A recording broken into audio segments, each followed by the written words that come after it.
हरे कृष्ण प्रभु जी, दंडवत प्रणाम। ओम अज्ञानतिमिरान्धस्य ज्ञानाञ्जनशलाकया चक्षुरुन्मीलितं येन तस्मै श्रीगुरवे नमः। हरे कृष्ण। रोज हम लोग श्रीमद् भागवतम दूसरा स्कंद दूसरा अध्याय 14वां से शुरू करेंगे।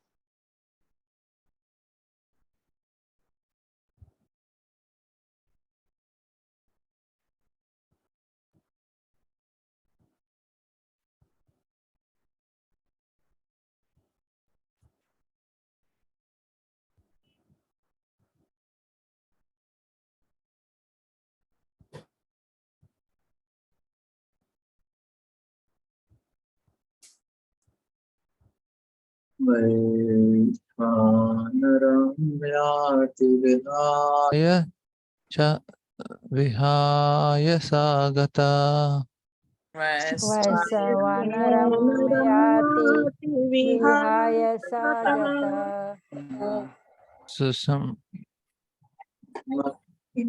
सुषुम्ना ब्रह्मपतेन शोचिषा सुषुम्नया ब्रह्मपतेन शोचिषा। विधूतकल्को अत हरेरुदष्टात् विदुतकल्को अथ हरेरुदस्तात्। प्रयाति चक्रं निपशैषुमारम् पर्याति चक्रं निपशैषुमारम्। हरे कृष्णा प्रभु जी। हरे हाँ, कृष्ण। हे राजन, जब योगी सर्वोच्च लोक ब्रह्म लोक पहुंचने के लिए प्रकाशमान सुषुम्ना द्वारा आकाश गंगा के ऊपर से गुजरता है, तो वह सर्वप्रथम अग्निदेव के लोक वैश्वानर जाता है, जहाँ वह सारे कल्मशों से परिशुद्ध हो जाता है। तब वह भगवान से तदात्म के लिए उससे भी ऊपर शिशुमार चक्र को जाता है। तात्पर्य: ध्रुव तारा तथा उसके आसपास का मंडल शिशुमार चक्र कहलाता है, जहाँ पर भगवान क्षीरोदक्षाई विष्णु का निवास स्थान है। वहां तक पहुंचने के पूर्व योगी को आकाश गंगा के ऊपर से होकर ब्रह्मलोक पहुंचना होता है। वहां जाते समय सर्वप्रथम वह वैश्वानर लोक पहुंचता है, जहाँ का देवता अग्नि पर नियंत्रण रखता है।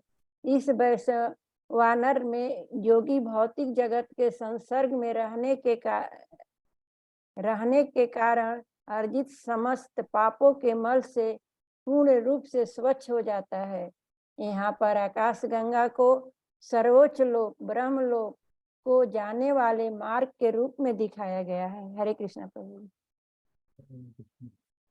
तो ये जो हम चर्चा कर रहे थे, इसको बोलते हैं, इसको क्रम मुक्ति बोलते हैं। मतलब धीरे धीरे धीरे सभी लोग होते होते ऊपर जाते हैं, डायरेक्टली ऊपर नहीं जाते इधर। प्रभु जी, इसलिए आपका साउंड कम है कि मेरा कम है? साउंड आवाज अभी आ रही है आवाज, अभी आवाज आ रही है। हाँ, अभी तो थोड़ा ठीक आ रही है अभी आपकी आवाज। हाँ, तो इसमें क्या है कि वो लोग धीरे धीरे धीरे क्रम मुक्ति बोलते हैं, धीरे धीरे ऊपर पहुंचते हैं इसमें। तो इसलिए ये सारा जो लोग दिया गया है, इसमें बताते हैं कि पहले क्या है, जो योगी है, जो पहले वो ब्रह्मलोक पहुंचते हैं, और उसके बाद वैश्वानर लोक, और उसके बाद अलग अलग स्तर है। ये एक्चुअली ये जो शिशुमार है, ये स्वर्गलोक के स्वर्गलोक तक ही रहता है। स्वर्गलोक पूरे जो नक्षत्र तारे हैं, ये पूरा शिशुमार लोक के अंदर आते हैं, इस प्रकार से। तो जो योगी है ये लोग ऐसे धीरे धीरे जाना पड़ता है। तो एटलीस्ट हमको जानकारी होनी चाहिए कि उनको हमको लगता है कि अच्छा है, लेकिन उसमें ना बहुत समय चला जाता है, क्योंकि अभी स्वर्गलोक में 10 मिनट में रहेंगे ना, पृथ्वी के बहुत सारे साल गुजर जाते हैं, क्योंकि हमारा 6 महीना उनका 1 दिन होता है और 6 महीना 1 रात होता है। ऐसे उनका देखेंगे कि उनका बहुत सारे साल बीतते जाते हैं, हजारों साल इस प्रकार से। तो हमें समझना चाहिए कि जो ब्रह्मलोक में कोई 10 मिनट रहता है, तो एक बार ऐसे होता है कि एक एक राजा अपने बेटी को लेके जाते हैं ब्रह्मलोक में और बोलते हैं मेरे बेटी के किससे शादी कराना चाहिए। उस समय ब्रह्मा जी कुछ तो उनका म्यूजिक चल रहा था, कुछ नाच गाना देख रहे थे, ब्रह्मा जी थोड़ा बिजी थे। तो 10 मिनट वेट किया। 10 मिनट वेट करने के बाद फिर ब्रह्मा जी के पास आते हैं, बोलते हैं कि अरे आप क्यों आए थे? बोले मेरे बेटी का शादी कराना था। कौन सा राजा से कराऊं? तो मैं सोचा आपको पूछ के करा। तो ब्रह्मा जी बोलते हैं अरे आपने गलती कर दिया। अभी आप नीचे जाएंगे ना, कोई है ही नहीं आपके वंशज का। हजारों हजारों जो आपके पीढ़ियां वो गुजर गई, क्योंकि आप ब्रह्मलोक आए थे। तो अभी जाएंगे ना, उस समय वो सतयुग में त्रेता युग में आए थे। तो अभी द्वापर युग आ गया, युग भी बदल गया। अभी बलराम जी है, अपना बेटी बलराम जी से करा दीजिए। तो उनका नाम रेणुका है। तो ब्रह्म बलराम जी उनसे शादी करते हैं इस प्रकार से। तो ये बताया गया है। और तो ये सारा अभी और आगे का श्लोक पढ़ेंगे। हमको लगता है कि अरे ये तो अच्छा है, सब कुछ घूम घूम के जा रहे हैं, लेकिन समय बर्बाद हो जाता है, क्योंकि भौतिक संसार है अंततः। आगे बताते हैं, तद विश्वनाभिम तव अतिवर्त्य विष्णोर तद्विश्वनाभितौतिवर्त्रय विष्णु अनीयसावर्जेनात्मैकः रणीय सावीर्येण आत्मनैका नमस्कृतं ब्रह्मविदामुपैति नमस्कृतं ब्रह्म विदामुपैति कल्पायुषो यद्विबुधारमन्ते कल्पायुषो यद् विबुधारमन्ते। हरे कृष्णा प्रभु जी। हरे कृष्णा प्रभु। यह शिशुमार चक्र संपूर्ण ब्रह्मांड के घूमने की किली है और यह विष्णु गर्भोदशाई विष्णु की नाभि कहलाती है। केवल योगी ही इस शिशुमार चक्र को पार कर पाता है और ऐसे लोक महालोक को प्राप्त करता है, जहाँ भृगु जैसे परिशुद्ध हो चुके महर्षि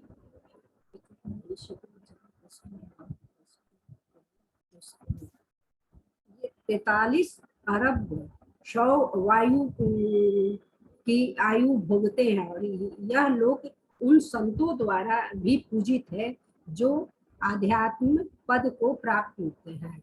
हरे कृष्ण प्रभु जी। तो अभी ये जो अभी ब्रह्मलोक बताया ना, ये मेरु पर्वत के ऊपर भी एक ब्रह्मलोक होता है। मतलब ये जो हम भूमंडल में रहते हैं, उसके बाद जो भूअर भूअर लोक आता है, वो क्या होता है, उसके ऊपर ब्रह्मा जी रहते हैं। तो वो एक स्थिति है जिधर हम लोग उसको स्वर्गलोक बोलते हैं। स्वर्गलोक के ऊपर होता है ये महरलोक। तो स्वर्गलोक पार करके शिशुमार गर्भोदक विष्णु का नाभि है। तो फिर उसके ऊपर वे पहुंचते हैं महरलोक को। इस प्रकार से स्वर्गलोक हो गया, भूलोक हो गया, भूअरलोक। भूलोक के तपस्या किया, भूअरलोक गए। भूअरलोक मतलब जो सूरज जिधर घूमता है वो भूअरलोक है। उसके ऊपर जो शिशुमार का चक्र है वो स्वर्गलोक है, उसके बाद महरलोक, उसके बाद आगे पढ़ेंगे। तो इस प्रकार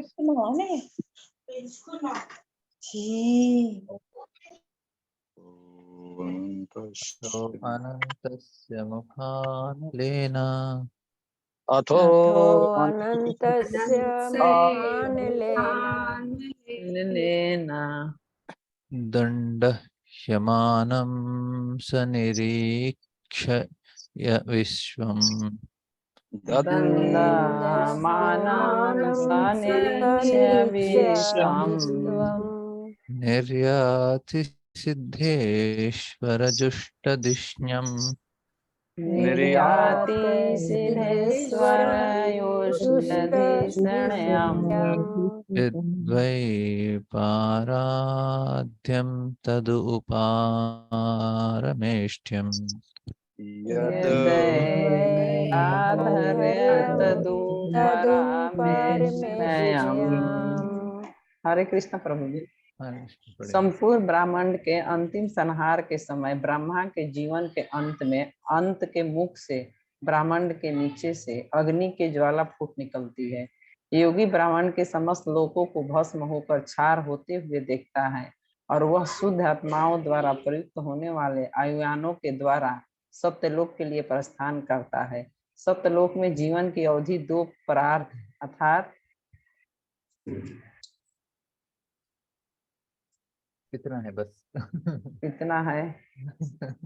सारे 1 2 3 4 इतना बिलियन है वो। 15 खरब है क्या? 15 खरब 15 खरब 15 15 खरब 48 अरब 48 अरब सौर वर्ष आकी जाती है। तात्पर्य प्रभु जी, यहाँ यह संकेत किया गया है कि मृहलोक जहाँ शुद्ध आत्माओं या देवताओं की आयु 4 अरब 300 करोड़ सौर वर्ष आकी जाती है। वहाँ के निवासियों के पास आयुयान होते हैं जिनसे वे ब्रह्मांड के सर्वोच्च लोक सत्यलोक में पहुंचते हैं। दूसरे शब्दों में श्रीमद् भागवत हमें अन्य लोकों के विषय में अनेक संकेत देता है जो हमसे बहुत ही दूर है और जिन तक काल्पनिक वेग से भी अधिक गति वाले आधुनिक यान तथा अंतरिक्ष यान नहीं पहुंच सकते। श्रीमद् भागवत के इन कथनों को श्रीधर स्वामी रामानुजाचार्य तथा वल्लभाचार्य जैसे महान आचार्यों ने स्वीकार किया है। भगवान श्री चैतन्य महाप्रभु तो श्रीमद् भागवत को निर्मल वैदिक प्रमाण के रूप में मानते हैं। इतने कोई भी विचारवान व्यक्ति श्रीमद् भागवत के कथनों की अवहेलना नहीं कर पाता, जबकि इसके प्रवचनकर्ता स्वरूप सिद्ध व्यक्ति श्री सुखदेव गोस्वामी जो समस्त वैदिक वाङ्मय के संकलन करता अपने पिता श्री ऊपर करिए प्रभु जी श्री व्यास देव के पद चिन्हों का अनुसरण करने वाले हैं। भगवान की इस सृष्टि में ऐसी अनेक आश्चर्यजनक वस्तुएं हैं जिन्हें हम अपनी आंखों से सदैव देखते रहते हैं, किंतु आधुनिक भौतिकतावादी विज्ञान द्वारा उन तक पहुंचने में अक्षम रहते आए हैं। इतने हमें वैज्ञानिक परिधि से परे वस्तुओं को जानने के लिए भौतिकतावादी विज्ञान के खंडित प्रमाण पर निर्भर नहीं रहना चाहिए। समान व्यक्ति को आधुनिक विज्ञान तथा वैदिक विद्या दोनों ही ग्रहण करनी चाहिए, क्योंकि वह न तो आधुनिक विज्ञान की या न ही वैदिक साहित्य के एक भी कथन की जांच कर सकता है। समान व्यक्ति के सामने एक ही विकल्प रह जाता है कि या तो वह इनमें से किसी एक पर विश्वास करे या दोनों पर करे, किंतु समझने की वैदिक विधि अधिक प्रमाणिक है, क्योंकि उसे उन आचार्यों ने स्वीकार किया है जो न केवल श्रद्धालु एवं विद्वान व्यक्ति हैं, अपितु मुक्त व्यक्ति भी हैं तथा बद्ध जीवों के समस्त दोषों से रहित हैं। आधुनिक विज्ञानी तो ऐसे बद्ध जीव हैं जो अनेक त्रुटियां कर सकते हैं। एवं अच्छा यही होगा कि श्रीमद् भागवत जैसे वैदिक ग्रंथों के प्रमाणिक वचन को स्वीकार किया जाए, जिसे महान आचार्यों ने एक स्वर से स्वीकार किया है। हरे कृष्ण प्रभु। ये बहुत अच्छा तात्पर्य है, बहुत सिंपल है। इधर पहले बताया गया है कि किस प्रकार से इस जो लोक में लोग कैसे रहते हैं, कितना लंबा आयु रहते हैं, ये बताया गया है। क्योंकि जो ब्रह्मलोक में, स्वर्गलोक में जीवों का आयु बहुत बड़ा है, तो श्रीमद् भागवत में अलग अलग लोगों का इनके बारे में बताया गया है। तो अभी बताते हैं कि इनको समझेंगे कैसे कि ये हैं। तो क्योंकि हमको हमारे आचार्यों के बातों पर विश्वास रखना चाहिए। हमारे आचार्य क्या बता रहे हैं, किस विषय को बता रहे हैं, तो उसके द्वारा हमें पूरा विश्वास रखना चाहिए। हाँ, क्योंकि आचार्यों ने स्वीकार किया है। तो दो हमारे लिए विकल्प है हमारे सामने। एक है जो आधुनिक वैज्ञानिक लोग हैं, और हाँ, वैज्ञानिक के अनुसार उनके कथन कुछ अलग हैं और हमारे भागवत के कथन अलग हैं। तो सामान्य व्यक्ति को आधुनिक विज्ञान तथा वैदिक विज्ञान दोनों को ग्रहण करना चाहिए। तो क्योंकि वह तो आधुनिक विज्ञान या वैदिक विज्ञान किसी को वो समझ नहीं पाता, वो जांच नहीं कर सकते दोनों को, क्योंकि अभी साइंटिस्ट बोलते हैं कि इतने करोड़ों करोड़ों नक्षत्र तारे हैं। तो ये वैज्ञानिक विज्ञान है, तो हम थोड़ी जाके देख सकते हैं टेलीस्कोप में और उनके दिए गए उस चीज को हम लोग मान नहीं सकते। मतलब समझेगा नहीं ना, वो लोग जो बोले हमको मानना पड़ता है, ऐसा है ऐसा करके बहुत सारी चीज इस प्रकार से बताते हैं। तो हमें किस चीज को मानना चाहिए, वैदिक ग्रंथों को मानना चाहिए, नहीं तो हमें इस प्रकार से जो शास्त्र है उनको मानना चाहिए। तो इधर प्रभुपाद जी बताते हैं अच्छा होगा कि हमें वैदिक ग्रंथों को पालन करना चाहिए। क्यों? क्योंकि ये कथन हमारे गुरुओं के द्वारा बताया गया, आचार्यों के द्वारा बताया गया है। और आचार्य का क्या, एकमात्र उनका क्योंकि वो बद्ध जीव के समान दोषों से रहित हैं, उनके अंदर दोष नहीं है। और दूसरा क्या है कि वो किसी को धोखा नहीं देना चाहते हैं। साइंटिस्ट लोग क्या है, वो बद्ध जीव है, आचार्य बद्ध जीव नहीं है। और दूसरा क्या है कि उनके अंदर ऐसे त्रुटियां नहीं है हमारे जैसा। और मैंने क्या देखा कि अरे हमारे प्रभुपाद जी, उनको मदद करने का इतना उनको मतलब इतना दया है उनके अंदर, तो फिर वो किसी को धोखा क्यों देंगे? मतलब वो जो भी कहेंगे वो सच कहेंगे, कभी प्रभुपाद जी कभी झूठ नहीं बोलेंगे। तो इस विषय को लेके मुझे बहुत विश्वास हुआ कि प्रभुपाद जी हमको धोखा नहीं देंगे। तो हमें जो प्रभुपाद जी बता रहे हैं उसे पूरी तरह से स्वीकार करना चाहिए। तो इस प्रकार से तो हमें आगे बढ़ने के लिए बस बहुत सरल है। आप प्रभुपाद जी ने जो बताया उसको प्रेम से स्वीकार कर लीजिए। हाँ, साइंटिस्ट लोग बोलते हैं, लेकिन वो आ, उनका जो मत है वो गलत भी हो सकता है, क्योंकि उनका मत बदलता रहता है। लेकिन आचार्यों का मत कभी बदलता नहीं है, कभी भी एक ही चीज के ऊपर वो बताते हैं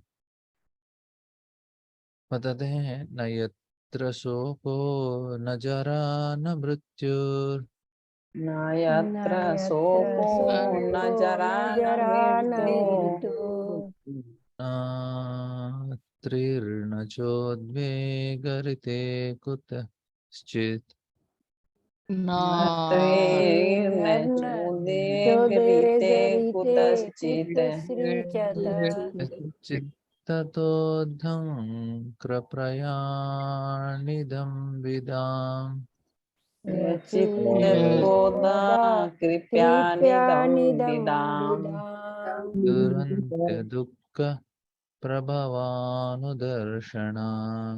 दुरंत दुःख दुःख प्रभानुदर्शना। प्रभावनु हरे कृष्ण प्रभु जी में पढ़ो। दर्शनात् हाँ पढ़िए। सत्यलोक में न तो शोक है, न बुढ़ापा, न मृत्यु। वहां किसी प्रकार की वेदना नहीं है, जिसके कारण किसी तरह की चिंता भी नहीं है। हाँ, कभी कभी चेतना के कारण उन लोगों पर दया उमड़ती है जो भक्ति योग से अवगत न होने से भौतिक जगत के दुर्लभ कष्टों को भोग रहे हैं। तात्पर्य: भौतिकवादी सभा के मूर्ख व्यक्ति परंपरागत प्रमाणिक ज्ञान का कोई लाभ नहीं ऊपर करना प्रभु जी, लाभ नहीं उठाते। वैदिक ज्ञान प्रमाणिक है, इसकी वैदिक ज्ञान प्रमाणिक है और इसकी प्राप्ति प्रयोग द्वारा नहीं अपितु प्रमाणिक व्यक्तियों अधिकारियों द्वारा बताए गए ग्रंथों के प्रमाणिक कथनों द्वारा होती है। मात्र पंडित वैदिक कथनों को नहीं समझ सकता, उसे उस वास्तविक विद्वान के पास जाना होता है जिसने शिष्य परंपरा से वैदिक ज्ञान प्राप्त किया हो। जैसा कि श्रीमद् भगवद गीता 4.2 में स्पष्ट कहा गया है, भगवान कृष्ण जोर देते हुए कहते हैं कि भगवत गीता में जिन जिन पद्धति की व्याख्या की है वह सूर्यदेव को बताई गई थी। यही ज्ञान शिष्य परंपरा द्वारा सूर्यदेव से उनके पुत्र मनु को प्राप्त हुआ और मनु से राजा इक्ष्वा को भगवान श्री रामचंद्र के पितामह को प्राप्त हुआ। इस प्रकार वह ज्ञान पद्धति एक एक करके महान ऋषियों से प्राप्त होती रही, किंतु कालानुक्रम में यह एक परंपरा टूट गई। अतः ज्ञान की पुनः स्थापना के लिए भगवान ने वही ज्ञान अर्जुन को प्रदान किया, क्योंकि भगवत भक्त होने के कारण वो इसे समझने का योग्य पात्र था। अर्जुन ने श्रीमद् भगवद गीता को जिस रूप में समझा उसका भी वर्णन हुआ है श्रीमद् भगवद गीता 10.10 में 12 से 13 में। किंतु ऐसे अनेक मूर्ख व्यक्ति हैं जो श्रीमद् भगवद गीता के सार को समझने के लिए अर्जुन के वचनों का अनुसरण नहीं करते। वे अपनी व्याख्याएं प्रस्तुत करते हैं जो उन्हीं के समान मूर्खतापूर्ण होती है और वास्तविक ज्ञान के मार्ग में रोड़े का काम करती है तथा अल्पज्ञों या शूद्रों को गुमराह करने वाली है। यह कहा गया है कि वैदिक कथनों को समझने के पूर्व मनुष्य को ब्राह्मण बन जाना चाहिए।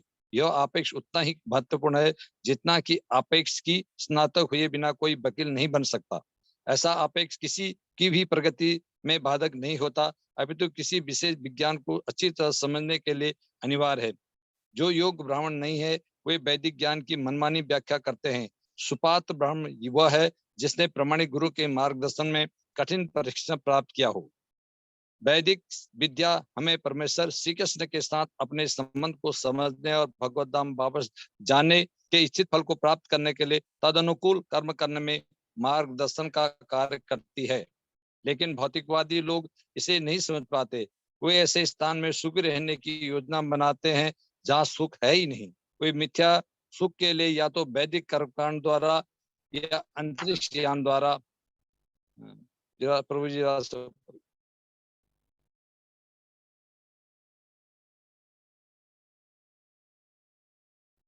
अन्य लोगों तक पहुंचने का प्रयास करते हैं।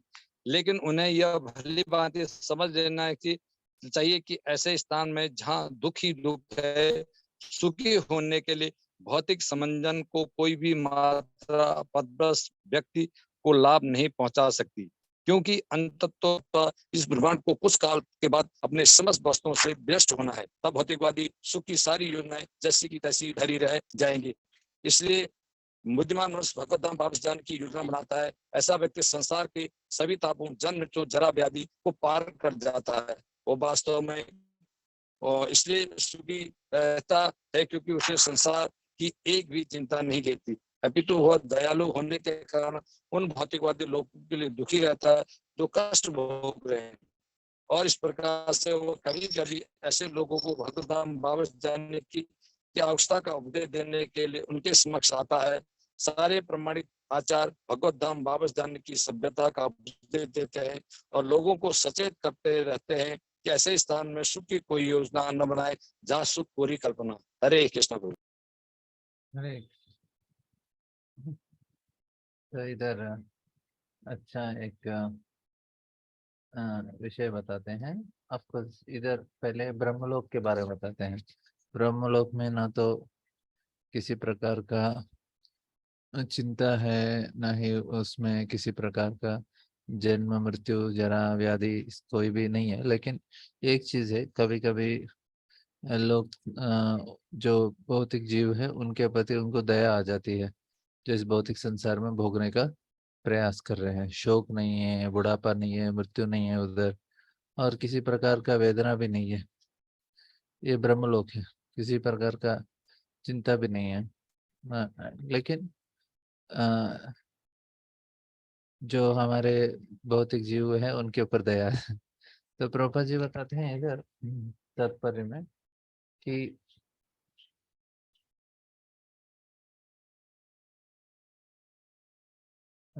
एक इम्पोर्टेंट चीज पहले बताते हैं कि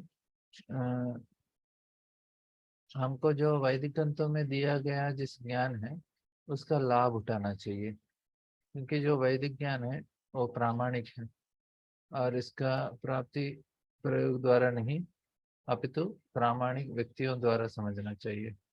तो फिर उदाहरण देते हैं अर्जुन का। अर्जुन को जब भगवद गीता में बताया कि स्पष्ट तरह से बताया 4.2 में कि ज्ञान को हम परंपरा से आपने इसको प्राप्त करना चाहिए।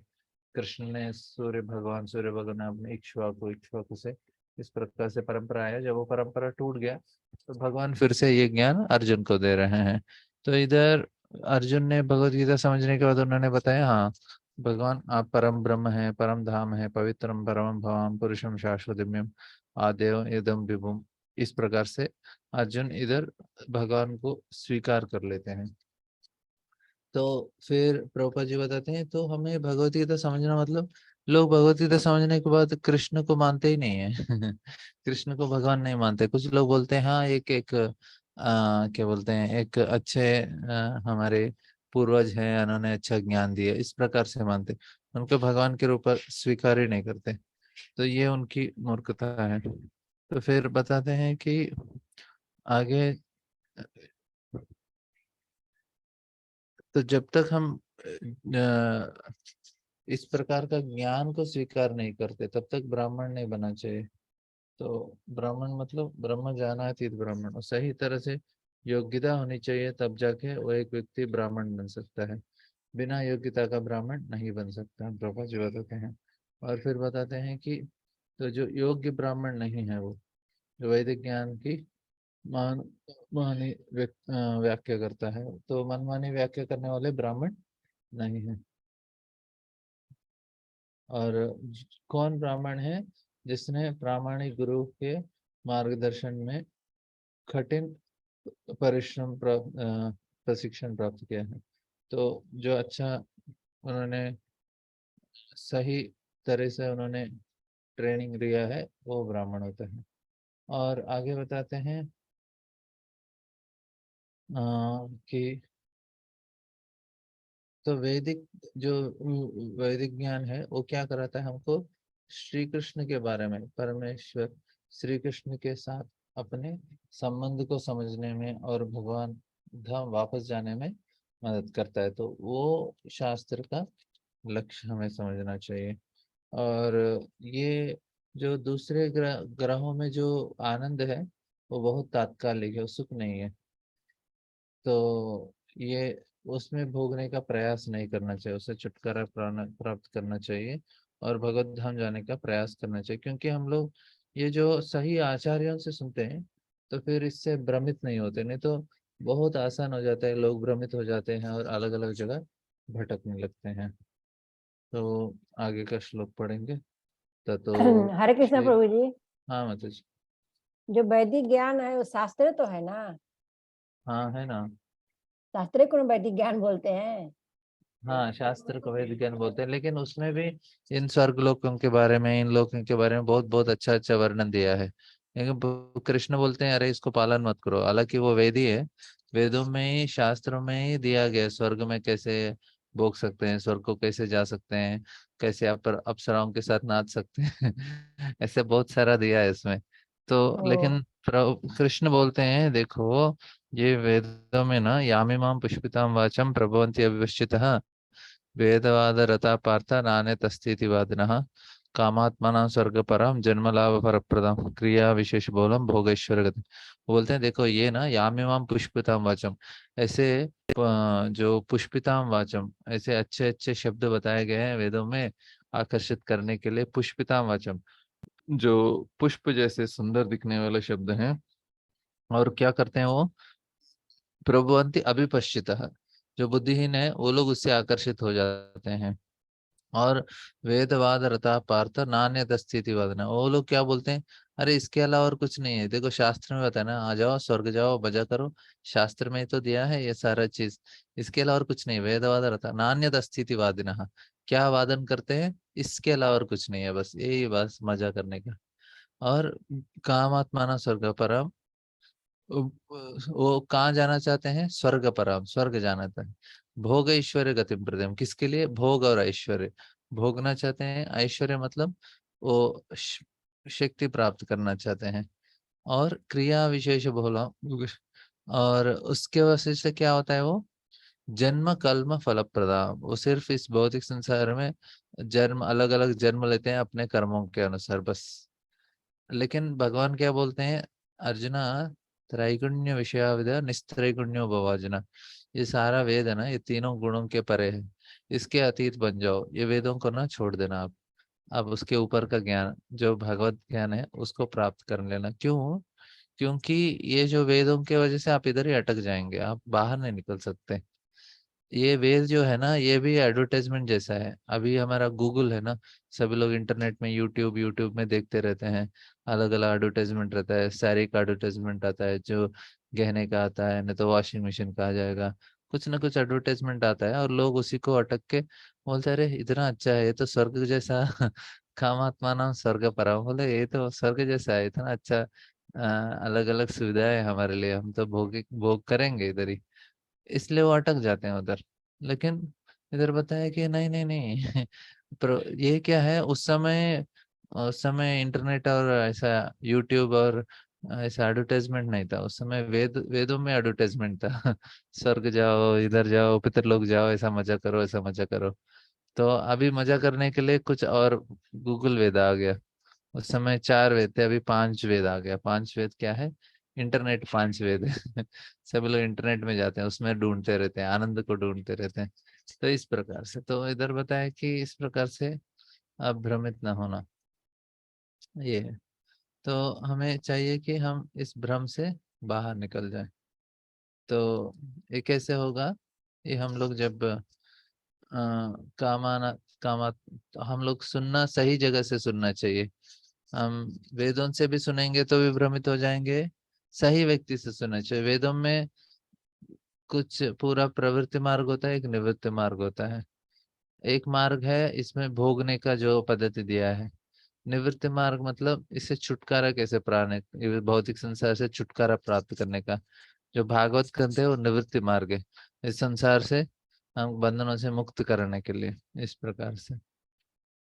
ठीक है माता जी। हाँ प्रभु जी, हरे कृष्ण। हरे कृष्ण। समझ में आ गया ना? उस हम्म। समय एडवर्टाइजमेंट होता था, लेकिन वो स्वर्ग जाने का एडवर्टाइजमेंट होता है। अभी एडवर्टाइजमेंट होता है मलेशिया जाओ, सिंगापुर जाके ऐसे घूम के आ जाना कभी थोड़ा इटली जाना है, इधर रोम में जाना है, ऐसे अलग अलग जगह जाके आ सकते हैं, ऐसा एडवर्टाइजमेंट आता है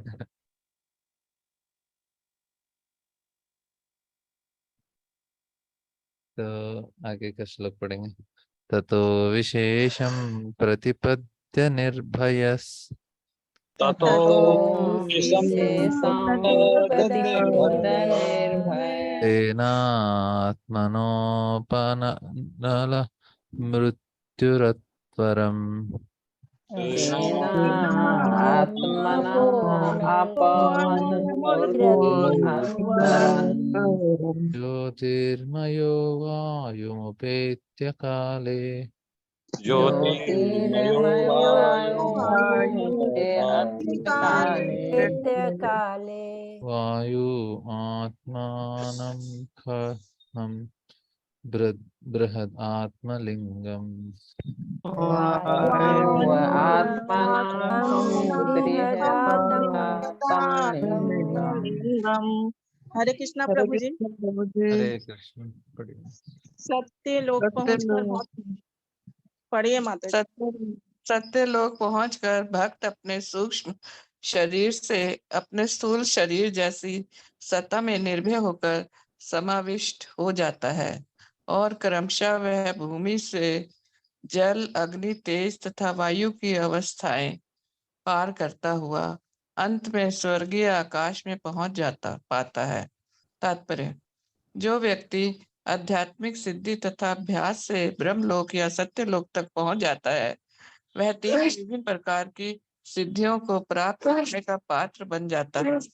जो व्यक्ति अपने पूर्व पुण्य कर्मों के कारण कोई विशेष लोक प्राप्त करता है, तो वह अपनी अनुपातित पुण्य कर्मों के आधार पर ही ऐसे स्थान पाता है। जो व्यक्ति विराट या हिरण्य पूजा करके स्थान प्राप्त करता है, वह भी ब्रह्मा की मुक्ति से के साथ साथ मुक्त हो जाता है। किंतु भक्ति के बल पर व्यक्ति जो स्थान प्राप्त करता है, जिसका यहाँ पर विशेष रूप से उल्लेख हुआ है, वह ब्रह्मांड के विभिन्न अवर्णों को भेद कर अंततः परम अस्तित्व से परिपूर्ण वायुमंडल में अपने आध्यात्मिक स्वरूप को प्रकट कर पाता है। शील जीव गोस्वामी के अनुसार सारे ब्रह्मांड ऊपर नीचे एक दूसरे से संकुचित हैं और इनमें से प्रत्येक में 7-7 आवरण हैं। जल में अंश इन सप्तावरणों से परे होता है और प्रत्येक सप्तावरण अपने पूर्ववर्ती आवरण से 10 गुना अधिक विस्तीर्ण है। जो भगवान इन सारे ब्रह्मांडों को अपनी श्वास से सृजित करता है, वह ब्रह्मांडों के पुंज के ऊपर शयन करता है। कारण रण का जल ब्रह्मांड के जल आवरण से पृथक स्थित रहता है।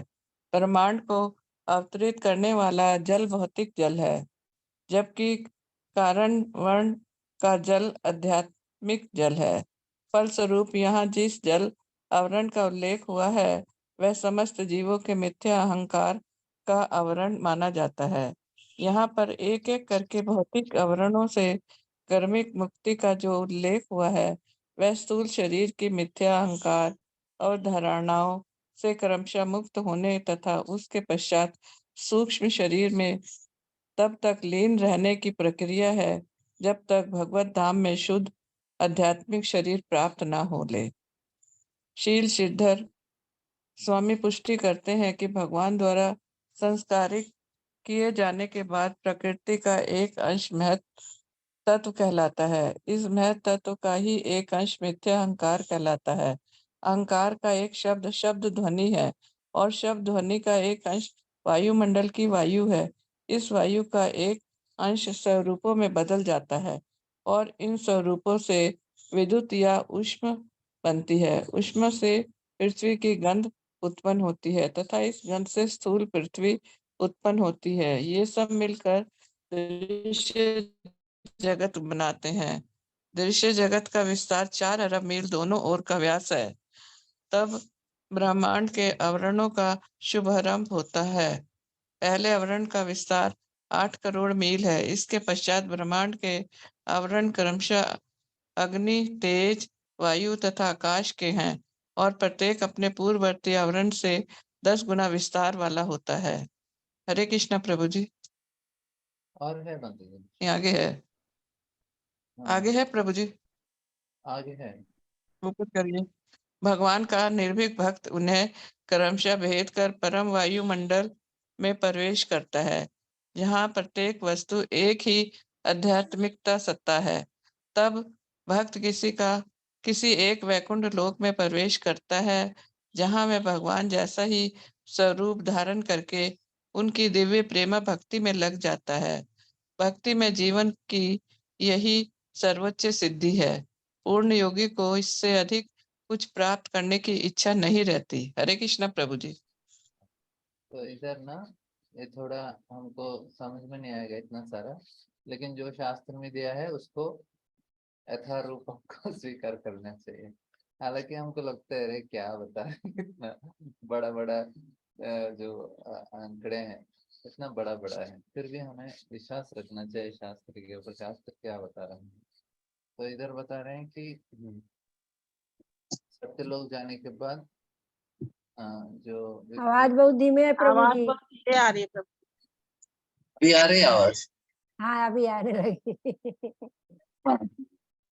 तो इसमें बताया गया है कि हाँ किस प्रभु प्रकार जी से की सही नहीं जा सकता।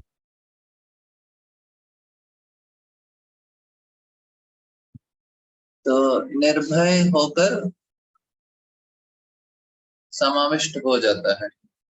तो और उनका जो स्थूल शरीर है और वो धीरे धीरे जो सूक्ष्म स्थूल शरीर है वो छूट जाता है उनका, और वे पृथ्वी, जल, अग्नि, आकाश, वायु और फिर उसके ऊपर अपना शरीर स्थूल स्तर पर पहुंच जाता है। तो इधर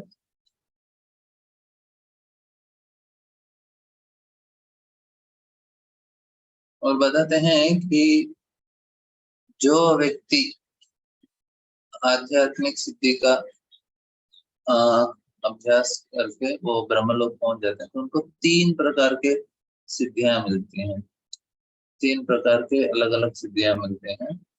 और पुण्य कार्य करके इस लोक में लोग पहुंच जाते हैं। और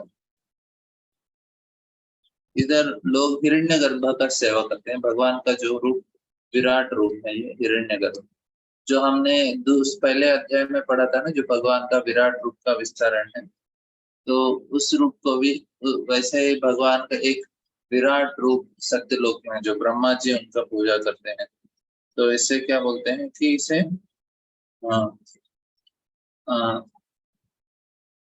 विराट रूप बोलते हैं, हिरण्यगर्भ का। तो इसको ये विराट पूजा गर्भ आपने क्यों बहुत कहा सारे गया है? मंदिर में सुना होगा। ओम सहस्र शीर्षा पुरुषः सहस्राक्ष सहस्रपाद, इस प्रकार से जो पूजा किया जाता है ना, वो हिरण्यगर्भ के इस प्रकार से। और बाकी का जो जीव गोस्वामी बताते हैं कि सारे जो ब्रह्मांड हैं एक दूसरे से वे अलग अलग हैं, और एक ब्रह्मांड दूसरे ब्रह्मांड से इस प्रकार के जो 7 पहले पृथ्वी, जल, अग्नि, वायु, आकाश, ऐसे अलग अलग क्या बोलते हैं ब्रह्मांड ढक जाता है। पहले पृथ्वी से ढका जाता है, फिर जल से, फिर अग्नि से, फिर वायु से, फिर आकाश से। ऐसे एक एक जो पहले पृथ्वी का क्या बोलते हैं उसका ढक्कन होता है ब्रह्मांड, तो उसका 10 गुना ज्यादा, फिर जल का उसका 10 गुना ज्यादा, अग्नि का, वायु का, आकाश, ऐसे 10-10 गुना। मतलब सोचें कितना पूरा ढक दिया जाता है। और ऐसे नहीं कि वो कुछ नहीं होता, उधर भी जीवात्मा होते हैं और वे बहुत अलग तरीके के आनंद का अनुभव कर लेते हैं भौतिक दुनिया में। ऐसा मतलब अभी हम ब्रह्मांड में है, ब्रह्मांड को जो हर एक जो लेयर में, मतलब हर एक ढक जिससे पृथ्वी से बनाया गया है, उसमें बहुत आनंद होता है लोगों का। उसमें भी लोग जाते हैं, जो ऐसे योगी लोग हैं उधर पहुंच जाते हैं और अलग तरीके के आनंद का अनुभव करते हैं।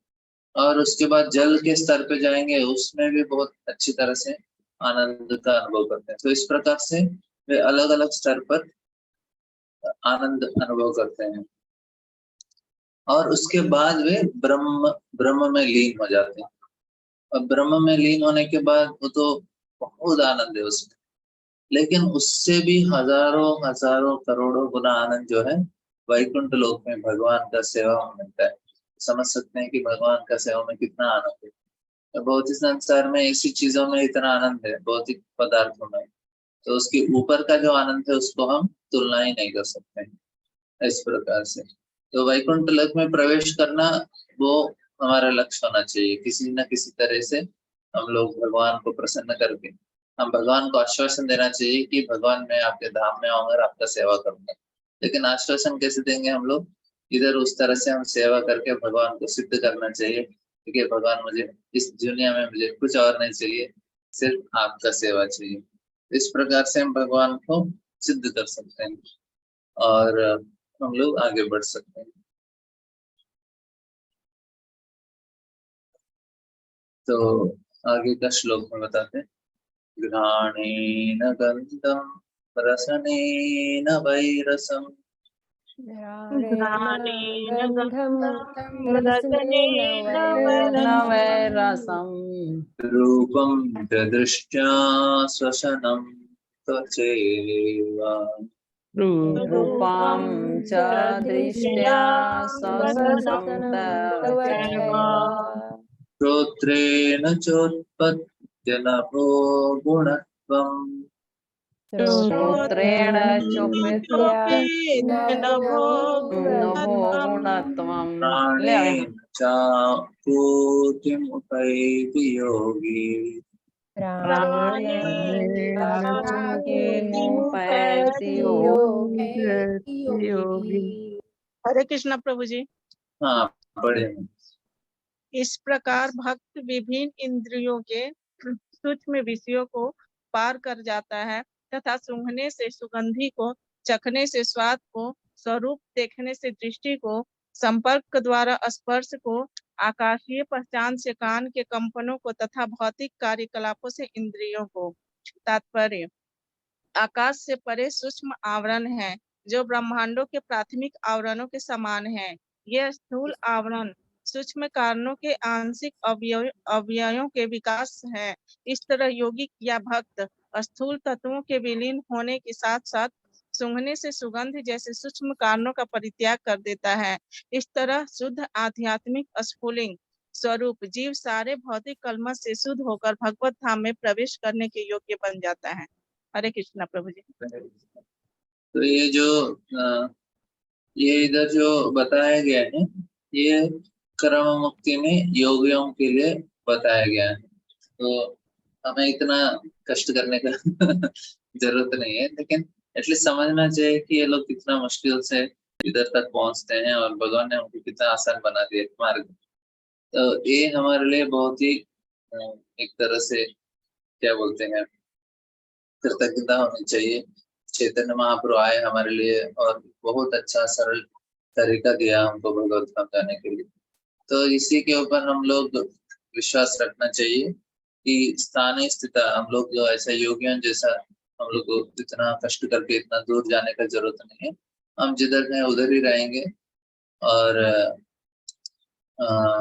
भगवान का ध्यान करने का प्रयास करेंगे। सुबह सुबह उठ के हम लोग अपना भगवान का नाम जप करेंगे ना ध्यान से, ये सारा जो चीज है इसे हम आसानी से हम लोग पार कर पाएंगे। तो ये क्योंकि ये जो योगी लोग जाते हैं अपने बलबूते पे ये सारा चीज कर रहे हैं, लेकिन हम लोग अपने बलबूते नहीं करते, हम भगवान की कृपा से करते हैं। तो इसमें बहुत अंतर हो जाता है हम में और योगियों में इस प्रकार से, क्योंकि ये जो अध्याय है योगियों के बारे में बताया गया है। क्योंकि हमको ये सारा एक तरह से जानकारी होनी चाहिए कि होता कैसे है, भगवत धाम जाते कैसे हैं बाकी लोग। हमारे लिए जो भक्ति मार्ग में है उनके लिए अलग है, उनके लिए एक ऐसा विमान आ जाता है डायरेक्ट लेके चला जाता है वैकुंठ, बीच में रुकने का भी जरूरत नहीं है। जो लोग भगवान के भक्त नहीं है, देख कितना उनको परिश्रम करना पड़ता है। और स्पेशली हमें तो पिछले युगों में भक्तों को भी थोड़ा मतलब भक्ति करने के लिए भी घर छोड़ के आपको हिमालय जाके उधर थोड़ा वैराग्य लेके ऐसे तीर्थ स्थानों पे रुक जाना चाहिए इस प्रकार से, लेकिन अभी हमें जरूरत नहीं है इस प्रकार से। चैतन्य महाप्रभु ने बहुत सरल तरीका दे दिया और सबसे उच्चतम स्थिति को प्राप्त करने का हमें मौका दिया है। तो अगला जो श्लोक है ना बहुत बड़ा तात्पर्य है, तो हम लोग सोमवार को लेंगे। बहुत बहुत धन्यवाद आप लोगों का। हरे कृष्ण। हरे कृष्ण प्रभु जी, धन्यवाद प्रणाम। हरे कृष्ण प्रभु जी, दंडवत प्रणाम। हरे कृष्ण प्रभु जी, धन्यवाद प्रणाम। हरे कृष्ण। हरे कृष्ण प्रभु जी, दंडवत प्रणाम। धन्यवाद।